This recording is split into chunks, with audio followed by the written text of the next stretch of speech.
इस वीडियो में बात करेंगे stopping by woods on a snowy evening के लास्ट स्टैंजा के बारे में।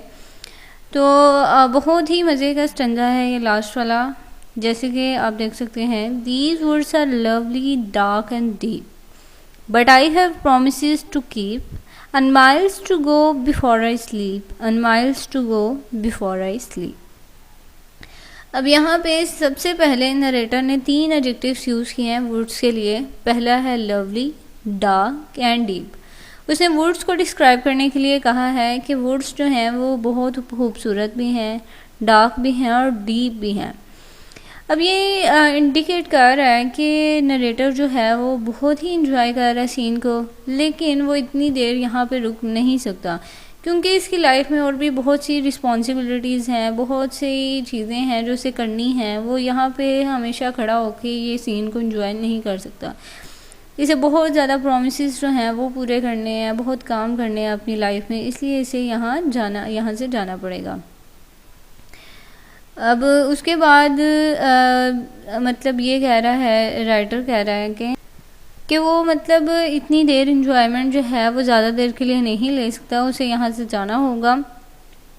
जो इम्पोर्टेंट बात यहाँ पे आपने नोट करनी है वो ये कि लास्ट लाइन को राइटर ने रिपीट करके उस पर एम्फोसाइज़ किया है कि मतलब मुझे जाना है, सोने से पहले मुझे बहुत से प्रॉमिसेस जो हैं वो पूरे करने हैं।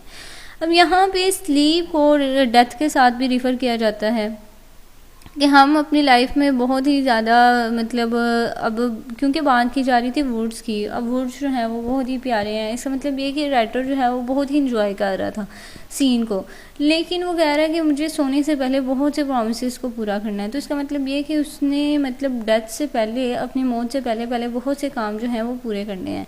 तो मुझे ये जो ब्यूटी है इसमें अपना मतलब अपने आप को डिस्ट्रैक्ट नहीं करना। मतलब ये ब्यूटी देख के मैं अपना जर्नी जो है वो मैंने अपनी स्टॉप कर दी और मैं यहाँ पे खड़ा हो गया हूँ और मैं अपना टाइम जो है वो इसकी तरफ दे रहा हूँ। तो ये मुझे मेरे मंजिल से जाने से डिस्ट्रैक्ट कर रही है। तो मैंने मरने से पहले अभी बहुत से काम जो हैं वो करने हैं। अगर मैं इसी तरह यहाँ पे खड़ा होकर इसे देखता रहूँगा तो मेरे वो काम जो हैं वो पूरे नहीं होंगे। तो अब जो है कुछ क्रिटिक्स जो हैं उनका कहना है कि यहाँ पे वुड्स जो हैं वो मतलब हमारी ब्यूटी के साथ लाइफ में जो जितनी भी ब्यूटीज़ हैं, मतलब ऐसी चीज़ें जो अट्रैक्टिव हैं इंसान को उसकी मंजिल से डिस्ट्रैक्ट करती हैं, उसके लिए भी यूज़ हुआ है, जैसे कि मैंने आपको पहले बताया। तो इसलिए पोइट कह रहा है कि हमें जो है इन चीज़ों पे ज़्यादा अटेंशन नहीं देनी, हमें सिर्फ इनको थोड़ी देर के लिए इंजॉयमेंट आप कर सकते हैं, लेकिन अपनी मंजिल से इन चीज़ों को देख कर डिस्ट्रैक्ट नहीं होना। आपने अपना मेन फोकस जो है वो सिर्फ इसी चीज़ पर रखना है कि आपने अपने एम्स अचीव करने हैं, आपने अपनी लाइफ में जितनी भी ड्यूटीज़ हैं उनको फुलफ़िल करना है अपने मरने से पहले। तो आपने अपना वक्त जो है वो ज़ाया नहीं करना, क्योंकि लाइफ जो है वो बहुत शॉर्ट है और आपको मरने से पहले बहुत से काम करने हैं।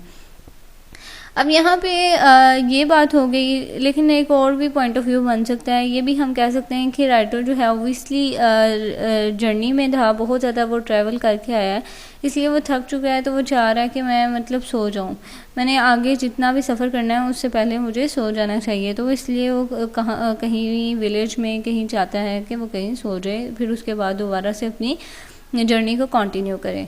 तो इस तरह डिफरेंट पर्सपेक्टिव से हमने रॉबर्ट फ्रॉस्ट की पोइम को देखा। फर्स्ट स्टैंजा के बहुत से पर्सपेक्टिव बन रहे थे, सेकंड के, थर्ड के, फोर्थ के। तो इसकी हर लाइन का एक डिफरेंट मतलब हर इंसान अपने मुताबिक निकालता है। तो मैंने भी आपको हर एंगल से इसकी पोइम जो है वो समझाई। आई होप आपको बिल्कुल क्लियर होगी। बहुत ही ईजी सी पोइम थी, बहुत मज़े की।